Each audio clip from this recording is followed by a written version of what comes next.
Hello मेरे प्यारे बच्चों। सर, आपकी बातें बहुत अच्छी लग रही है। पेपर अटेंड करना सीख गए, how to deal with paper. तो सर पेपर छूटता नहीं है अब। सर ऑप्शन हम ध्यान से पढ़ने लग गए, क्वेश्चन ध्यान से पढ़ने लग गए। सर पर कैलकुलेशन का क्या करें? कैलकुलेशन मिस्टेक बहुत होती है कई बार। सर कैलकुलेशन बहुत टफ हो जाती है। सर मॉडर्न फिजिक्स जो बहुत ज्यादा स्कोरिंग है उसमें कैलकुलेशन बहुत टफ हो जाती है ना सर। प्रायोरिटी ऑर्डर भी से भी पढ़ रहे हैं सर। तो सर कैलकुलेशन के साथ क्या करें? सर कोई एमए लॉजिक बता दो ना सर। कैसे मार्क्स इंप्रूव करें पार्ट 3? सर मार्क्स कैसे इंप्रूव करें पार्ट 3? कैलकुलेशन के साथ कैसे डील करें सर? कैलकुलेशन मिस्टेक से कैसे बचे? How to deal with calculation और मिस्टेक से कैसे बचे? सर कोई एमए लॉजिक दे दो। सर एमए लॉजिक के भरोसे ही हम नीट दे रहे हैं। एमए लॉजिक बताता हूं। देखो बेटा, कैलकुलेशन में देखो किस किस टाइप की मिस्टेक होती है। पहले टाइप देखते हैं कैलकुलेशन में मिस्टेक होती किस किस टाइप की है। तो एक तो बेटा इस टाइप की होती है। देखो सुनना, एक एक मिस्टेक का टाइप तो ये है, जैसे हम क्या ये डेसिमल के साथ डील नहीं कर पाते। ये देखो, जैसे क्या डेसिमल वाली कैलकुलेशन के साथ डील नहीं कर पाते। देखो ये जैसे 0.2 इंटू 0.2 कभी आ जाता है कैलकुलेशन में। तरह तरह की चीजें आती है। 0.2 इंटू 0.2 तो बच्चा जल्दी जल्दी में 0.4 कर देता है। सर राइट ही तो है। सर राइट ही तो है बेटा। मैं देखो, मैं इतने साल हो गए पढ़ाते हुए, खुद भी स्टूडेंट था। मुझे पता है पॉइंट वालों में गलती हो जाती है। तो मैं तो बेटा ऐसे करता हूं। देखो 0.2 देखो मैं कैसे बचता हूं, इंटू 0.2। तो तसल्ली रखो, डेसिमल उड़ा के नीचे 10 कर दो, इसका भी डेसिमल उड़ा के नीचे 10 कर दो। बेटा मैं तो पॉइंट वाली कैलकुलेशन में हमेशा डेसिमल उड़ाता हूं, क्योंकि डेसिमल बर्बाद कर देता है। ध्यान रखना। तो ये आ जाओ, कितना आ जाएगा? तो ये आ जाएगा बेटा 0.2 क्या 2 इंटू 2 4 ऊपर आ गया, नीचे 10 इंटू 10 100 आ गया। तो ये आ जाएगा बेटा 0.04। ये देखो ना, 100 का डिवाइड करोगे तो 0.04 आएगा। अब गलती नहीं होगी, खत्म। yes, तो दिस इज रॉन्ग, दिल गलती कर बेटा, ये राइट। तो बेटा पॉइंट वालों में गलती होती है। तो कैलकुलेशन मिस्टेक में सबसे बड़ी मिस्टेक होती है पॉइंट वालों में। तो पॉइंट वालों में डेसिमल उड़ाओ, हमेशा पॉइंट वालों में डेसिमल उड़ा के काम करो। उससे क्या होगा, इंटीजर में गलती नहीं होती है। जैसे ये देखो, ऐसा खूब क्वेश्चन आता है। ये एक यूनिट वेक्टर है। देखो vector A, this is unit vector, is a unit vector. तो याद है यूनिट वेक्टर का मैग्नीट्यूड 1 होता है। कोई नॉलेज नहीं दे रहा हूं, मैग्नीट्यूड 1 होता है। यूनिट वेक्टर का मैग्नीट्यूड 1 होता है, आपको पता है, आप सब फिजिक्स से स्टूडेंट हो। देन ए की वैल्यू, स्मॉल ए की वैल्यू देखो, इसमें अननोन है। तो पहले इसका मैग्नीट्यूड 1 करो। Yes sir. और मैग्नीट्यूड में याद है दोनों आई जे का स्क्वायर होता है, याद करो। मैं कोई पूरा डिटेल, आई और जे का स्क्वायर। अब फिर से पॉइंट आ गया, देखो डेसिमल। ऐसा आपने वेक्टर में खूब करा होगा। तो ये रूट आएगा अंदर। अब रूट करेला कड़वा और नीम चढ़ा, तो बेटा ये भी आ गया और रूट भी आ गया। देखो तो अब देखो ये 0.8, तो मैं तो डेसिमल उड़ाऊंगा बेटा। ये देखो ए स्क्वायर प्लस, अब कई बच्चे डरते डरते 0.8 का स्क्वायर पॉइंट कुछ भी कर देते, तो मैं तो डेसिमल उड़ाऊंगा। तो 8 का 64 और 10 का 100। तो मेरे से गलती, और दोनों तरफ स्क्वायर कर दिया तो इधर 1 का स्क्वायर। ठीक है, थोड़ा सा डायरेक्ट। तो ये ए स्क्वायर बराबर आ जाएगा 1 माइनस 0.64। अब करूंगा तो ये आ गया 0.36। ये देखो अब 0.64 लिखूंगा तो 1 माइनस 0.64 0.36। ये अब देखो ये, अब यहां से आ गया बेटा ए स्क्वायर बराबर 0.36। ये ए स्क्वायर बराबर 0.36 वापस लिख देता हूं। अब ए की वैल्यू आ जाएगी रूट में, ए की वैल्यू आ जाएगी अंडर रूट 0.36। अब जल्दीबाजी कर दी तो बच्चा इसको 0.06 कर देते, कई बच्चे डर के, कई 0.6 देखते कौन सा राइट है, देखते। तो बोल दो फिर डेसिमल उड़ाऊंगा। बेटा मैं फिर कह रहा हूं, तेरे से रिक्वेस्ट कर रहा हूं, डेसिमल उड़ा के काम कर। अगर तेने यहां पर जल्दी जल्दी में 0.6 0.06 तो कोई गलत हो जाएगा। देख डेसिमल उड़ा, तो ये डेसिमल उड़ाया तो बाई 100 आ गया। और जैसे ही आ गया तो बेटा ये आ जाएगा 36 का 6, इंटीजर में इजी है, और 100 का 10। तो मेरा तो ए की वैल्यू 0.6 आ गई, खत्म। ये अब करेक्ट है, सॉरी ये गलत हो गया, ये करेक्ट है। तो ए की वैल्यू इज 0.6। तो डेसिमल उड़ाओ हमेशा। तो बेटा डेसिमल वाली कैलकुलेशन में डेसिमल उड़ा के काम कर, बाकी बेटा जिंदगी खराब हो जाएगी। डेसिमल उड़ा के काम कर, क्लियर है? और देखो ना, ये देखो, अब जैसे एक चार्ज से डिस्टेंस वाला होता है, ठीक है, ये चार्ज से डिस्टेंस वाला होता है। जैसे आप देखो, इन्होंने पूछा 2 charges Q and 4Q are placed as shown, ठीक है, ये 12 सेंटीमीटर पे। Third charge small q is placed between them, इन दोनों के बीच में एक स्मॉल q चार्ज कहीं रख दिया, ठीक है। अब पूछा है सो दैट, इस तरीके से कि इस पर नेट फोर्स 0 है, उस क्यू चार्ज को ऐसे रखा कि नेट फोर्स 0 है, then distance of charge Q from 4q। अब 4q से डिस्टेंस पूछी है, उस स्मॉल क्यू की 4q से, लेकिन अब आपकी आदत क्या, आपने क्यू रख दिया और इधर से x मान लिया जल्दी जल्दी में। अब देखो, और ये हो जाएगा 12 माइनस एक्स। अब आपके मिस्टेक होने के चांस बढ़ गए बेटा। अब आपने गलती क्या कर दी, इधर से x मान लिया, जबकि चारों ऑप्शन में डिस्टेंस फ्रॉम 4q थी, तो 4q से डिस्टेंस दी हुई है बेटा, तो 4q से अगर आपको x q से नहीं 4q से मानना था, हालांकि कोई दिक्कत नहीं है, आपको लास्ट में 12 माइनस एक्स निकालना है क्योंकि 4q से डिस्टेंस है। अब देखो बच्चा क्या करता है इन जनरल, ये देखो f1, ये इसको 1 बोल दिया, इसको 2 बोल दिया, तो देखो ये भी रिपेल करेगा 1 f1 और वो भी रिपेल करेगा f2, तो ये 4 लग गया f2। ये दोनों रिपेल करेंगे, थोड़ा सा फास्ट कर रहा हूं, f1 बराबर f2 क्योंकि नॉलेज नहीं दे रहा हूं, है ना। For net 0, for f net 0, दोनों फोर्स बराबर हो जाने चाहिए ये सर और कट जाने चाहिए। ये आ जाएगा के क्यू f1, ये 1 वाला small Q upon X square, उधर आ जाएगा के 4q small Q upon 12 minus X का होल स्क्वायर। ये क्यू क्यू के गए, तो यहां से आ जाएगा 12 माइनस एक्स का whole square is equal to 4x square, तो यहां से आ जाएगा 12 माइनस एक्स बराबर 2x, तो ये आ जाएगा 3x बराबर 12 बराबर 4। अब आप 99% आप x बराबर 4 सेंटीमीटर ये टिक कर दोगे, 99%, क्योंकि आपने शुरुआत ही गलत कर दी, इधर से x मान लिया। तो अब हम क्या करते हैं, क्वेश्चन जब सोल्व कर रहे होते तब हम भूल जाते हैं हमें निकालना क्या था। तो बेटा मुझे x नहीं निकालना था, तो ये गलत हो गया, ए बेटा ये तो x है, तो ये गलत हो गया बेटा। रावणों ज्ञानी रावणों, सर रावणों क्यों बोल रहे हो, रावण भी ज्ञानी था पर अहंकार था, तो रावणों x नहीं 4q से डिस्टेंस, 4q से डिस्टेंस कितनी है, डिस्टेंस 12 माइनस एक्स है, ठीक है। तो ये आंसर आ जाएगा 12 माइनस 4 8 सेंटीमीटर। पर आप ऐसा कर ही क्यों रहे हो, ये मिस्टेक आपने जानबूझ के लिए बेटा। आप इधर से ही एक्स मानते ना, इधर से ही एक्स मान के सोल्व करते ना, तो गलती नहीं होती, ये एक्स तो ये 12 माइनस एक्स होता। क्लियर है, तो आप बेटा आप इधर से एक्स मानो, ये क्लियर है, तो हम ऐसे करेंगे ही नहीं, हम इधर से एक्स मानेंगे, समझ गए, तो ये काम ही नहीं करेंगे हम। यस क्लियर है, तो गलती नहीं होगी। अब देखो अब गलती नहीं होगी, तो अब देखो यहां पे आएगा एक्स, इधर 12 माइनस एक्स, ये देखो ये आ जाएगा बेटा, इधर से आ जाएगा 12 माइनस एक्स का होल स्क्वायर और इधर आ जाएगा एक्स स्क्वायर। तो अब देखो 4 के साथ आएगा, ये देखो अब गलती नहीं होगी, अब मिस्टेक नहीं होगी। देखो इधर आ जाएगा एक्स स्क्वायर और इधर आ जाएगा 4 इंटू 12 माइनस एक्स का स्क्वायर। अब इधर आ जाएगा x बराबर 2, 12 माइनस एक्स दोनों तरफ रूट ले लिया, तो अपने आप आ जाएगा 3x बराबर 24, तो x बराबर 8 सेंटीमीटर। ये सही है ना, यस सर, खत्म। तो जहां से डिस्टेंस पूछी है वहीं से x मानो, ताकि x के लिए ही सोल्व करोगे, ठीक है।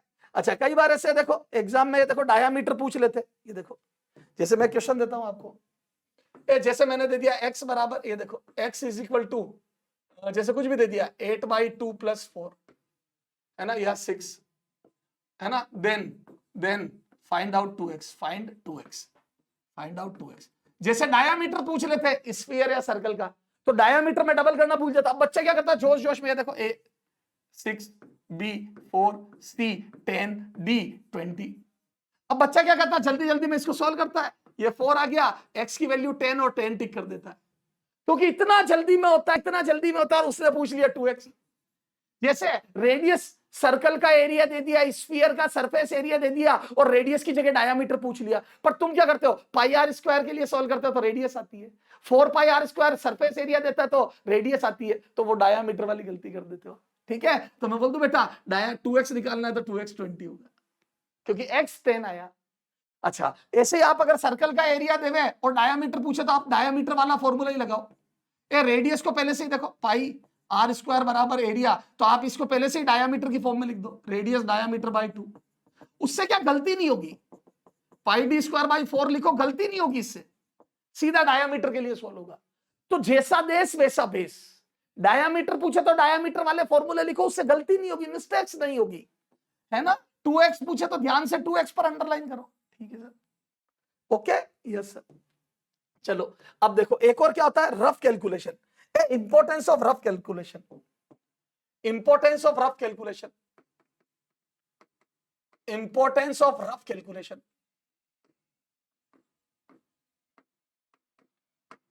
ये देखो इंपॉर्टेंस ऑफ रफ कैलकुलेशन, जैसे देखो ये बोला if wavelength of photon, if wavelength of photon is lambda is equal to 5980 angstrom या चलो 6180 angstrom, then energy of photon, बहुत easy question, energy of photon in electron volt, photon in electron volt will be, in electron volt will be, ये बहुत simple सा question है। A 2 electron volt, B 2.01 electron volt, C 1.99 electron volt, D 1.50 electron volt. ये जैसे चार option है, तो चार ऑप्शन है, या चलो रफली इज अप्रोक्सीमेटली मान लो, is will be approximately, will be approx, ये देखो अप्रोक्स यू कर लो, चलो अप्रोक्स कर लो, यहां कर दो 3 इलेक्ट्रॉन वोल्ट, यू कर लो, चलो थोड़ा सा क्वेश्चन में चेंज कर रहा हूं, 1 इलेक्ट्रॉन वोल्ट। ये अब ये चार ऑप्शन है। अब बच्चा क्या बड़ा इमोशनल होता है मेरा बच्चा, वो फॉर्मूला तो उसको याद होता है, energy is equal to 12400, energy is equal to 12400 और लैम्डा इन एंगस्ट्रॉम, और ये एनर्जी आती है इन इलेक्ट्रॉन वोल्ट। तो मेरा बच्चा बड़ा इमोशनल फॉर्मूला लगाता है, ठीक है। और देखो मेरा बच्चा कितना इमोशनल है, वो 12400 यहां लिखता है, लैम्डा की वैल्यू एंगस्ट्रॉम में लिखनी थी तो एंगस्ट्रॉम में लिखता है 6180, और मेरा बच्चा बायोलॉजी का पहले इसको काटता है, फिर 1 से काटता है क्योंकि कॉन्फिडेंस नहीं होता है, फिर 2 से काटता है, आधा घंटा लगाता है, 1 से काटेगा 2 से, अरे मेरे लाल इसको बोल दो रफली using MA rough calculation, using MA rough calculation, MA rough calculation. अब एग्जैक्ट कैलकुलेशन मत करो, रफ कैलकुलेशन करो, यूजिंग एमए रफ कैलकुलेशन। कैसे, इसको लगभग 6200 कर दो, देखो 80 है ना, 6180, इसको लगभग 6200 कर दो, उससे क्या ये 2 जीरो कट जाएंगे, देखो इसको 61 को 6200 लगभग, रफ हो गई तो लगभग लगा दो एनर्जी, तो बोल दो ये 2 जीरो कट गए, 62 का डबल, ये आ गया लगभग 2 इलेक्ट्रॉन वोल्ट। मच्छर आ गया, मच्छर बना दिया, यस सर, ये आपका टाइम बच गया, टाइम बच गया, मच्छर मच्छर। देखो कितना टाइम सेव हो गया, नहीं तो तू यहां पर 0 काटता, 2 से काटता, आधा घंटा लगता, टाइम वेस्ट होता, कैलकुलेशन मिस्टेक होती। रफली थोड़ा सा नियरेस्ट इंटीजर बना दो, 6180 को 6200 कर दिया तो 2 जीरो कट गए। मुझे नहीं पता था 62 से 124 कट जाएगा, लेकिन 2 जीरो कटने से थोड़ा सुकून मिलेगा, ठंडक होगी दिल में। तो मॉडर्न फिजिक्स में रफ कैलकुलेशन की बहुत इंपॉर्टेंस बढ़ जाती है। जैसे देखो इधर देखो, 1 मिनट बेटा,